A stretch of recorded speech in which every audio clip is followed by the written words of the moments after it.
What if a river could sue you? Not a group of people for the river, but the river itself.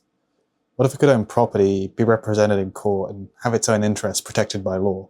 It sounds like something out of a sci-fi novel, where nature finally gets to fight back with lawyers. Look, all I'm saying is if my client, the stream, wanted to erode your retaining wall, it was well within its rights. We're countersuing for emotional distress. But in New Zealand, it's a reality. The law passed on March 15, 2017, and given legal effect on March 20th, declared that the Whanganui River was no longer just a property, it was a legal person. The story of how this happened isn't just a legal curiosity, it's a story about a fight that lasted for nearly 150 years, a clash between two completely different ways of seeing the world, and a brand new way of thinking about our relationship with nature. And it reveals the weird and fascinating truth about how our legal systems work. Ancient and almost forgotten rules can exist right alongside revolutionary new ideas. To understand how a river can have rights, we have to understand why, for so long, it had none. For most of modern history, Western law has treated the natural world as a collection of stuff. A forest is timber, a mountain is minerals, and a river is, at best, a resource. It's something to be owned, managed, dammed, and diverted. The legal system sees nature as a passive property that exists just for human use. This isn't necessarily evil, it's just the default setting for a legal system that puts humans at the center of everything. A legal system designed by humans for humans that just happens to benefit humans the most. Call me crazy, but I'm sensing a slight bias. The consequences of this view are all around us. For the Whanganui River, New Zealand's third longest, it was a slow-motion disaster for the Māori iwi, the tribe who have lived on its banks for centuries. The river was their ancestor, their lifeblood. But for the British Crown and the settlers who followed, it was a resource to be tamed. Starting in the 1880s, the river was dredged for steamer services. Its bed was mined for gravel, and its natural flow was changed, all with little to no consultation with the local iwi. According to the Waitangi Tribunal, the commission set up to hear these grievances. Traditional fishing grounds and eel weirs were destroyed, and the river health went into a steep decline. From the law's perspective, none of this was automatically wrong. The river was property, and that's what you do with property. You use it. The system was working as intended. Ah yes, it's a feature, not a bug defense. A terrifying thought when the feature is slowly ruining an entire ecosystem. The problem was that the system itself was built on a massive disagreement about what the river actually was. The Whanganui iwi tried to fight back using that very system. They sent petitions to Parliament as early as the 1870s. For over 140 years, they argued that the river wasn't a thing to be owned. They argued it was their ancestor. And for all that time, the legal system had no way to understand that idea. It just couldn't compute. The heart of this long conflict is captured in a simple Māori proverb. Ko au te awa, ko te awa, ko au. I am the river is me. This isn't just a poetic metaphor, it's a literal statement of identity. For the Whanganui iwi, the river is a living spiritual ancestor they are descended from. Their health is directly tied to the river's health. Harming the river is harming the people. This worldview sees an inseparable family relationship between humans and their environment. Now try fitting that into a legal system built on property rights, contracts, and liability. It's like trying to explain colour to someone who can only see in black and white. Okay, I get it, but who is liable for damages if a kayaker has a bad breakup mid-paddle and experiences emotional distress? These are the real questions. The Crown saw a river to be divided and managed. The iwi saw an individual living whole. So when the iwi argued for the river's protection, the law could only respond with questions of ownership and use. Who owns the riverbed? Who can take water? Who is responsible for pollution? It's treated the river like a piece of real estate and completely missed the point. This clash of worldviews is why the legal battle dragged on for a century and a half. The iwi weren't just fighting for money or fishing rights. They were fighting for the recognition of a totally different way of relating to the world. They were asking the law to see the river not as an it, but as a thou.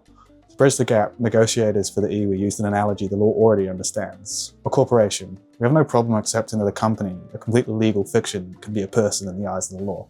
A corporation can own property, sign contracts, and sue people. No one thinks a company is a breathing human being, but we grant it legal personality because it's useful to.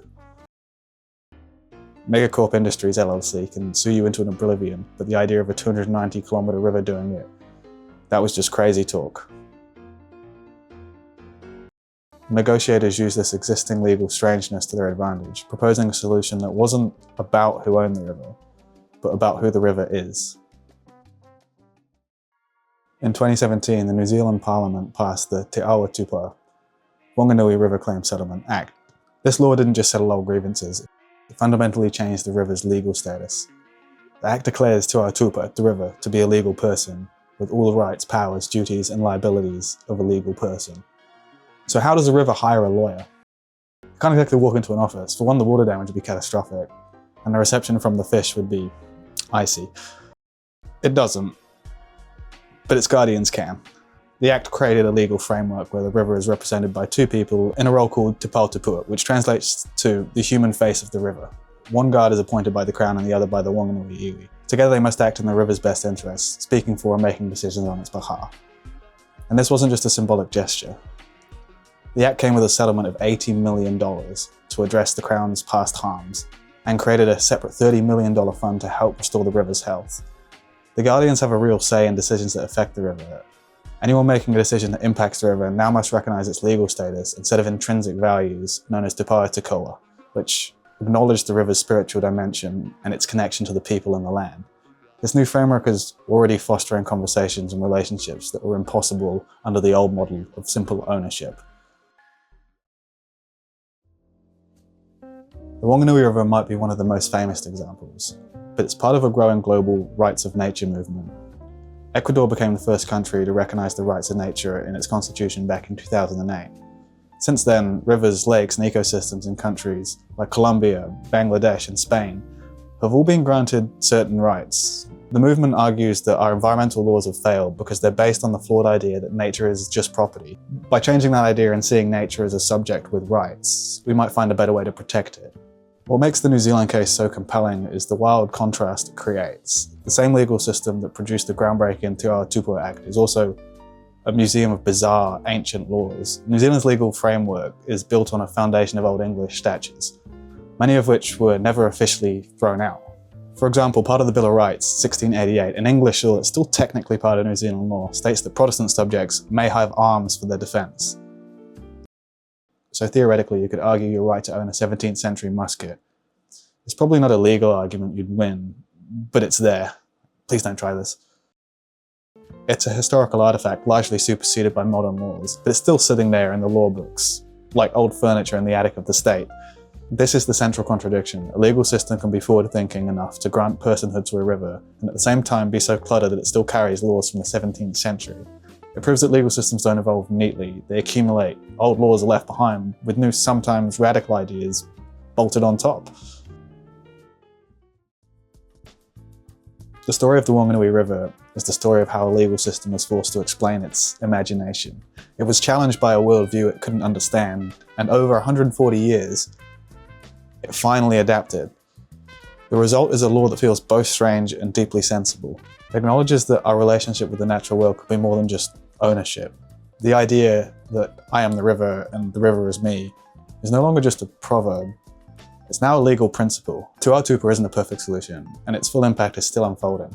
It represents a huge shift. It proves that legal systems, with all their quirks and historical baggage, can actually change. They can absorb ancient wisdom and forge new paths. The Whanganui River's personhood is more than just a weird legal flag. It's a powerful statement that nature isn't a commodity to be used up, but a living entity to which we're all connected. It also means if you throw a plastic bottle in, you're not just littering, you're technically assaulting a legal person. So be nice, it might sue.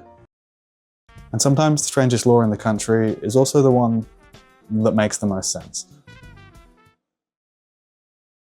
So what do you think? Is granting legal rights to nature a practical way to protect our planet, or a symbolic gesture that doesn't go far enough? And if you're enjoying exploring these kinds of complex stories, subscribing really helps me make more. Thanks for watching.